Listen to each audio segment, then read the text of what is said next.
आप सभी को मेरा प्रणाम। आज 1 अक्टूबर है। अक्टूबर माह का पहला दिन।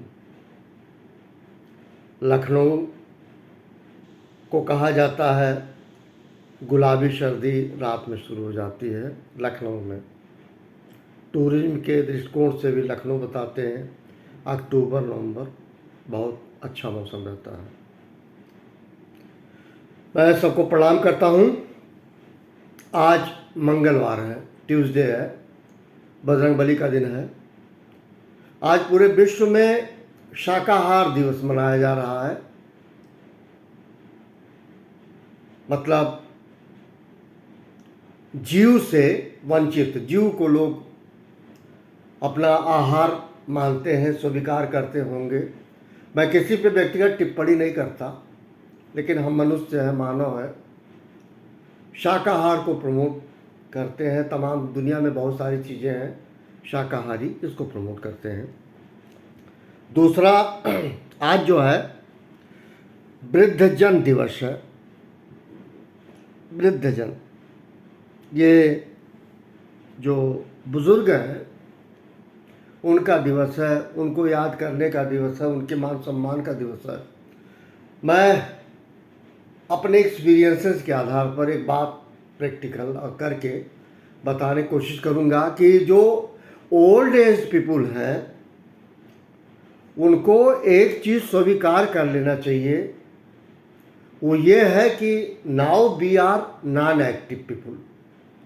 जितने भी बुजुर्ग हैं, इसको बुरा ना मानिएगा व्यक्तिगत रूप से, मैं जो लोग 60+ हैं, अगर कहीं वर्किंग में भी हैं, ठीक है, अच्छी बात है, समय कट रहा है, लेकिन मैं ये कहूँगा वृद्धजन को कि पहले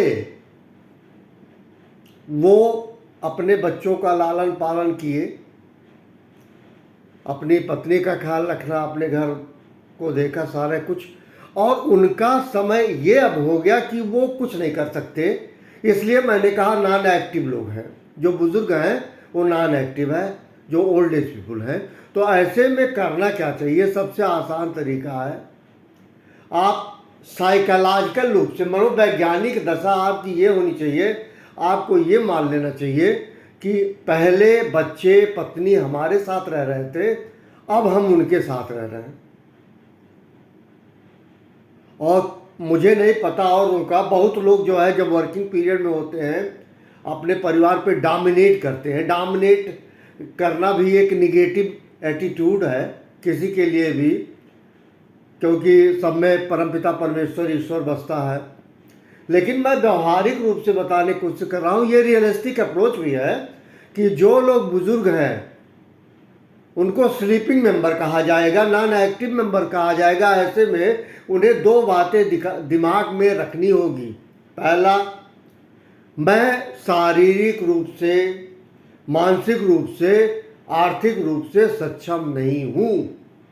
ये 3 को अगर रिकॉग्नाइज कर लेते हैं तो बहुत आसान उनकी ज़िंदगी होगी, और उनको ये मान लेना होगा हम बीवी बच्चों के साथ रह रहे हैं। ये केवल मनोवैज्ञानिक दशा को चेंज करने की बात है, आप खुश हो जाएंगे। एक बात।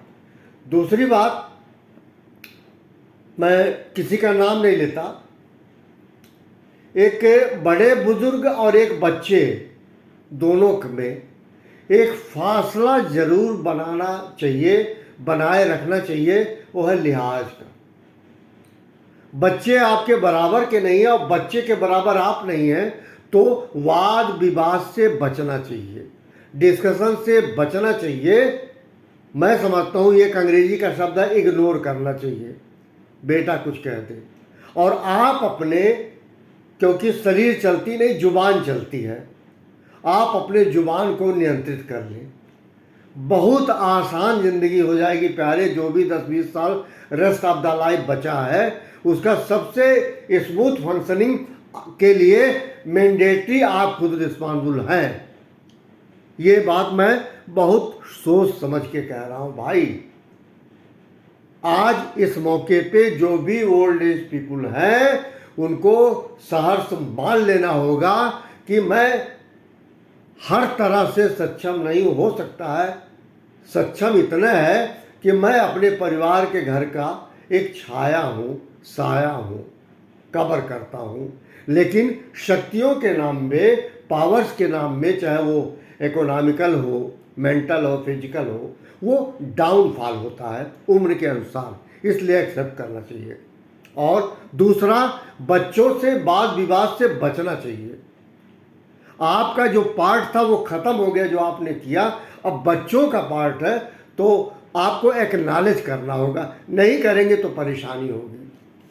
दूसरा चीज़, मैं इसका कतई पक्षधर नहीं हूँ कि ओल्ड एज पीपुल इन में रहें, सराय में रहें, शेल्टर में रहें, मैं इसका वो नहीं हिमायती हूँ, क्योंकि मैंने एक्सपीरियंसेस गेन किए हैं। बड़ी बुरी हालत में है जो वृद्धजन कहीं सराय या शेल्टर में रहते हैं। इससे ज़्यादा आज के दिन मैं कुछ नहीं कहना चाहता। मेरा सबको प्रणाम। Thank you very much. Wish you very very happy day to all of you.